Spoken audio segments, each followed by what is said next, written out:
Haleluya, haleluya, puji Tuhan. Salam, salam damai sejahtera bagi kita semua. Selamat bertemu kembali di channel Jalan Kebenaran dan Hidup. Saudara yang dikasihi Tuhan Yesus Kristus, firman Tuhan dalam Yohanes 14 ayat 6 demikian. Akulah jalan dan kebenaran dan hidup. Tidak ada seorang pun datang kepada Bapa kalau tidak melalui aku.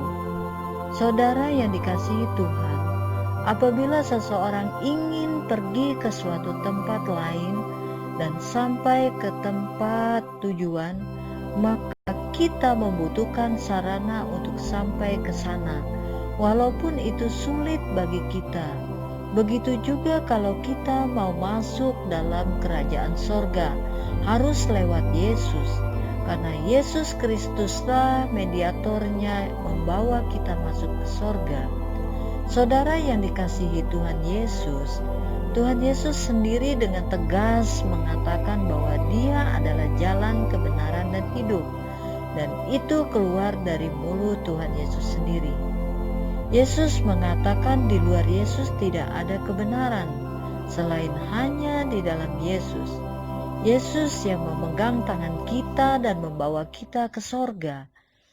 Saudara, ada jalan disangka jalan lurus, ujung-ujungnya maut, membawa kebinasaan. Ketika kita percaya bahwa kebenaran hanya ada dalam firman Tuhan, orang bertobat karena mendengar firman Tuhan. Hidup kita harus punya tujuan hidup. Kalau hidup kita tidak dipimpin oleh Roh Kudus, maka yang akan terjadi akan salah jalan, salah arah, berantakan, tidak jelas, ikut pergaulan bebas, apalagi kalau kita tidak mengenal Yesus Kristus secara pribadi. Contoh dalam Yohanes pasal 4 ayat 7. Ada seorang perempuan Samaria hendak menimba air di sumur Yakub. Dia bertemu dengan Yesus di sumur itu. Terjadilah percakapan antara Yesus dan perempuan Samaria ini. Tuhan Yesus menyampaikan kebenaran firman Tuhan kepadanya karena Yesus mengasihi jiwanya. Yesus tahu bahwa wanita ini tersesat dan terhilang. Dia telah jatuh ke dalam dosa perzinahan yang sangat dalam karena dia tidak mengenal Yesus secara pribadi. Nah, saudara yang dikasihi Tuhan, setelah dia mendengarkan firman Tuhan, menegur dosa-dosanya, dia sadar betul, dia menyadari bahwa dia hidup kotor dan berdosa dan tidak layak di hadapan Tuhan karena dia banyak menyakiti hati orang. Dia mengakui dosanya, minta ampun kepada Tuhan Yesus, bertobat sungguh-sungguh, meninggalkan dosa-dosanya dan berbalik kepada Tuhan Yesus dan percaya kepada Tuhan Yesus, menerima Tuhan Yesus menjadi Tuhan dan Juru Selamatnya. Tuhan Yesus mengampuninya dan memulihkan hidupnya, dan dia hidup baru di dalam Yesus Kristus, dan hidupnya menjadi berkat bagi banyak orang, dan orang-orang yang sekota dengan dia, banyak yang percaya kepada Tuhan Yesus dan bertobat karena kesaksian perempuan ini. Saudaraku yang dikasihi Tuhan, perjumpaannya dengan Yesus mengalami perubahan yang luar biasa, dahsyat. Dia sungguh-sungguh bertobat dan tinggalkan semua dosa-dosanya. Luar biasa, kasih Tuhan itu